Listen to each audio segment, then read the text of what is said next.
गोलीय दर्पण का फोकस तथा फोकस दूरी। चित्र 1.10 में एक अवतल दर्पण के मुख्य अक्ष के समांतर आपतित किरणों को दिखाया गया है। जिस प्रकार परावर्तन के नियम समतल दर्पण के लिए लागू होते हैं, उसी प्रकार वे गोलीय दर्पण के लिए भी लागू होंगे, क्योंकि समतल दर्पण में भी परावर्तन होता है। उसी तरह जैसे समतल दर्पण में परावर्तन होता था ना, वैसे ही गोलीय दर्पण में भी परावर्तन होगा। ठीक है। अब आता है कि चूंकि वक्रता केंद्र C उस गोले का केंद्र है जिसका एक भाग यह दर्पण है, अतः C के दर्पण से जो है C से दर्पण के किसी बिंदु को मिलाने वाली रेखा चित्र 1.10 में टूटी हुई रेखा से दिखाया गया है। मतलब कि जो C है वक्रता केंद्र, उससे और गोले का केंद्र को जो भाग दिखाया जाता है उसे टूटी हुई रेखाओं से दर्शाया जाता है। जैसा कि चित्र 1.10 में देख रहे हैं आप, C और यहाँ पे दर्पण है अवतल दर्पण, और यहाँ पे B आ रहा है, B को दिखाया जा रहा है। ठीक है। अब आता है कि उस दर्पण पर उस बिंदु चित्र में B पर अभिलंब होगी आपतित किरण AB तथा इस अभिलंब के बीच कोण CBA बराबर I, यानी आपतन कोण होगा। CBA कोण हो गया I, ये क्या हुआ, हमारा आपतन कोण है। ठीक है।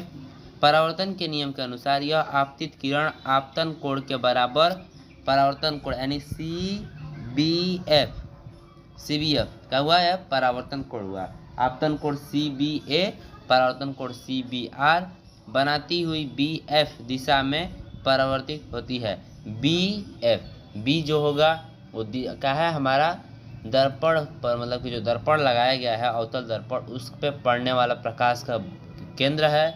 जो आपतित किरण हो रही है, मतलब आपतित किरण आया फिर परावर्तित किरण गया, बिंदु जो है B केंद्र है उसका, और F जो है परावर्तन हो जाता है BF दिशा में क्या हो रही है, परावर्तित हो जाती है। इस प्रकार मुख्य अक्ष के समांतर आपतित किरणें परावर्तित होकर मुख्य अक्ष के एक ही बिंदु F पर आकर मिलती हैं।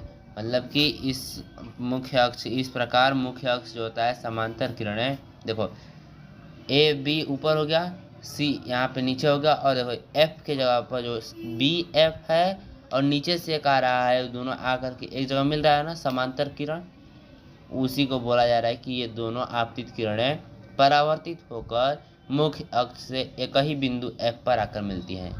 दोनों ओर से परावर्तित हुई हैं और बिंदु F पर एक ही जगह आकर मिली हैं। ठीक है। अतः किसी अवतल दर्पण का फोकस उसके मुख्य अक्ष पर वह बिंदु है जहां मुख्य अक्ष के समांतर आती किरणें दर्पण से परावर्तन के बाद मिलती हैं। ठीक है। दर्पण अवतल दर्पण जैसा ही हम एक उत्तल दर्पण से मुख्य अक्ष के समांतर, मतलब क्या करते हैं, परावर्तित उत्तल दर्पण के अक्ष के समांतर आपतित किरणें चित्र 1.11 में दिखाया गया है। परावर्तन की व्याख्या कर सकते हैं। उत्तल दर्पण से परावर्तित किरणें मुख्य अक्ष के समांतर मुख्य अक्ष के एक बिंदु F से आती हुई प्रतीत हो रही है, और बिंदु F को उत्तल दर्पण का फोकस माना जाता है। ठीक है, कहते हैं। अतः किसी उत्तल दर्पण का फोकस उसके मुख्य अक्ष पर वह बिंदु है जहां से मुख्य अक्ष के समांतर आती किरणें दर्पण से परावर्तन के बाद आती हुई प्रतीत होती हैं। मतलब कि जहाँ पे दर्पण से परावर्तन के बाद आती हुई प्रतीत होगा उसे हम लोग मुख्य अक्ष के समांतर किरणें कहेंगे। फोकस दूरी, मतलब फोकस F से दर्पण के ध्रुव P की दूरी को दर्पण की फोकस दूरी कहते हैं। चित्र 1.10 और 1.11 में PF फोकस दूरी है, इसे स्मॉल f से सूचित करते हैं। मतलब फोकस दूरी को स्मॉल f से सूचित करते हैं। एक्टिविटी 2 है, क्रियाकलाप 2 देख लीजिए। एक कागज लेते हैं। ठीक है, कागज के छोटे टुकड़े को गोंद की सहायता से एक तिल्ली से चिपका देते हैं। तिल्ली को हैंडल के रूप में इस्तेमाल करते हुए कागज के एक टुकड़े को अवतल दर्पण के बहुत निकट लाकर दर्पण को सूर्य की ओर ले जाते हैं। अब कागज धीरे धीरे दर्पण से दूर सूर्य की ओर ले जाते हैं। मतलब कि पहले कागज को ले गए दर्पण की ओर, ठीक है, उसके बाद फिर क्या किए ना कि पहले कागज को लेके आए दर्पण के पास, उसके बाद फिर क्या किए, दर्पण से कागज को दूर ले जाने लगे। कुछ देर बाद देखेंगे आकृति 1.12 में कि जो हम लोग जब सामने रखे थे ना अवतल दर्पण के सामने, तो पूरा हमारा कागज जो था सब मतलब प्रकाशमय था। और उसके बाद जैसे ही उसको हम लोग क्या किए, धीरे धीरे पीछे लाना स्टार्ट किए, तो क्या हुआ, एक जगह पर केंद्रित होने लगा। जो हम लोगों ने अभी 1.10 में देखे है ना, स्मॉल मतलब कि कैपिटल एफ पर आकर के दोनों परावर्तन का हुआ, एक बिंदु पर आके मिला है ना समांतर, उसी तरह हमारा कागज पे भी अवतल दर्पण सूर्य से आती प्रकाश की किरणों को ला करके जो है एकत्रित कर देगा। उसे ही हम लोग कहते हैं प्रकाश का परावर्तन। प्रकाश का परावर्तन होगा तभी तो हमारा दर्पण मतलब कि दर्पण परावर्तित करके हमें कागज को देगा। और वो कागज का होगा कि कुछ दूरी पर कागज पर एक गोल धब्बा बनने लगता है। वही बात हुआ ना, कागज को दूर ले जाएंगे तो एक केंद्र पर प्रकाश आने लगेगी, और जैसे ही एक केंद्र पर प्रकाश आएगी तो क्या होगा, धीरे धीरे कागज को जलाना शुरू करेगी। इसीलिए कुछ दूरी पर कागज पर एक गोल धब्बा बनने लगेगा। कागज की स्थिति और उसके कोण को बदलकर कागज का एक छोटा चमकदार बिंदु पाते हैं। कागज का क्या करेंगे, उसके कोण को बदल देंगे और उसको कागज पर एक छोटा चमकदार बिंदु पा लेंगे। जैसे उसका कोण चेंज करेंगे ना, उस पर एक चमकदार बिंदु, जैसे अब जो कागज का धब्बा बना हुआ है वो एक बिंदु के रूप में हो जाएगा कि नहीं हो जाएगा, हो जाएगा। अब आता है कि एक इस स्थिति में दर्पण के ध्रुव से कागज की दूरी माप लेते हैं। इस स्थिति में दर्पण के ध्रुव से कागज की दूरी माप लेते हैं। यह दूरी लगभग दर्पण की फोकस दूरी के बराबर होती है।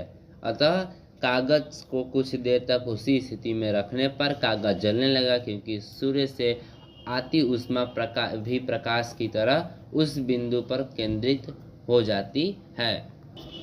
लेंस हो जाएगा, लेंस जैसे कार्य करता है, आके जल जाएगा वहाँ पे। जैसे केंद्रित करता है ना, वो भी क्या करता है, केंद्रित ही करता है। सूर्य के प्रकाश को ला करके एक जगह केंद्रित करता है, और कुछ देर रखने के बाद कागज पे वो क्या करता है, एक धब्बा बना लेता है। धब्बा को अगर हम लोग क्या करेंगे कि जैसे धब्बा बना उसको हटा लेंगे तो क्या हुआ, एक बिंदु प्राप्त हो जाएगा कि नहीं प्राप्त हो जाएगा। लेकिन अगर वहीं पे उसको छोड़ देते हैं तो क्या हुआ, कुछ देर के बाद जो होगा हमारा कागज जल जाएगा, पूरा जलना शुरू हो जाएगा। और जैसे ही जलना शुरू करेगा वो अगल बगल के क्षेत्र को जला करके राख कर देगा।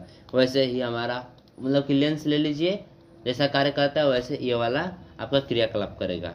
अब आता है गोलीय दर्पण की फोकस दूरी और उसकी वक्रता त्रिज्या में संबंध। गोलीय दर्पण की फोकस दूरी उसकी वक्रता त्रिज्या की आधी होती है। गोलीय दर्पण की जो वक्रता त्रिज्या होगी उसकी फोकस दूरी के आधी होती है। चित्र 1.13 में एक अवतल दर्पण B और B डैश है, ठीक है, मतलब कि अवतल दर्पण का नाम दिया गया है B और B डैश। आप जिसका ध्रुव P है मतलब मध्य बिंदु, मिड पॉइंट, और PC मुख्य अक्ष है। P और C मतलब कि वही ध्रुव जो है ना, ध्रुव से एक किरण जो बीच में खींच जाती है रेखा ना, उसी को कहते हैं मुख्य अक्ष। P और C है। A और B एक आपतित किरण है। A और B एक आपतित किरण है जो कि क्या करता है कि प्रकाश का आने वाला किरण को रोकते मतलब बताता है। जैसे प्रकाश आती है, ठीक है, उसको बताता। तो अवतल दर्पण का मुख्य अक्ष PC के समांतर और निकट है कि नहीं है, PC के समांतर है और उसके नजदीक है, ठीक है। अब आता है परिभाषा से, किरण AB दर्पण से परावर्तन के बाद मुख्य फोकस F से होकर गुजरती है। मतलब कि परिभाषा में इसको देखेंगे तो किरण AB दर्पण से परावर्तन के बाद मुख्य फोकस F से होकर गुजरती है। यहाँ पे जहाँ पे परावर्तित किरण आती है और P और C पे जहाँ पे टकराती है, मतलब कि जो P और C मुख्य अक्ष था ना, उस पे जैसे ही परावर्तित किरण टकराएगी उसी को हम लोग मान लेते हैं मुख्य फोकस, कैपिटल F, ठीक है। चूंकि त्रिज्या CB दर्पण सतह के बिंदु B पर अभिलंब है, इसलिए परावर्तन के नियम से कोण ABC बराबर कोण CBF, ठीक है। किंतु ABC बराबर कोण BCF एकांतर अंतः कोण के कारण, इसलिए CBF बराबर कोण BCF। फलस्वरूप त्रिभुज BCF एक समद्विबाहु त्रिभुज है, जिसके दो भुजा बराबर है और एक भुजा नहीं बराबर है, समद्विबाहु है। अतः BF बराबर FC समद्विबाहु त्रिभुज की भुजा होने के कारण यदि BP के बहुत ही निकट हो तो BP के बहुत निकट हो तो BF बराबर PF लगभग अप्रोक्सीमेट हम लोग लिख सकते हैं, ठीक है। तो PF बराबर FC इक्वल टू PC बटा में 2, इसे हम लोग कहते हैं F बराबर R/2 2। यही हमारा दर्पण सूत्र हो जाता है, F बराबर R/2। ठीक है, हम देखते हैं कि दर्पण चाहे अवतल हो या उत्तल हो, यदि आपतन बिंदु ध्रुव से बहुत दूर न हो तो फोकस दूरी दर्पण की वक्रता त्रिज्या की आधी ही होती है। मतलब कि जो अवतल ले लें चाहे उत्तल ले लें, अगर आपतन बिंदु ध्रुव से बहुत दूर ना हो, जो हमारा PC था वो ध्रुव है और AB जो है वो कहा आपतित किरण था ना, उससे ज़्यादा दूर नहीं है, उसके समांतर है, तो क्या होता है कि उसकी फोकस दूरी जो होती है दर्पण की वक्रता त्रिज्या की आधी ही होती है। ठीक है।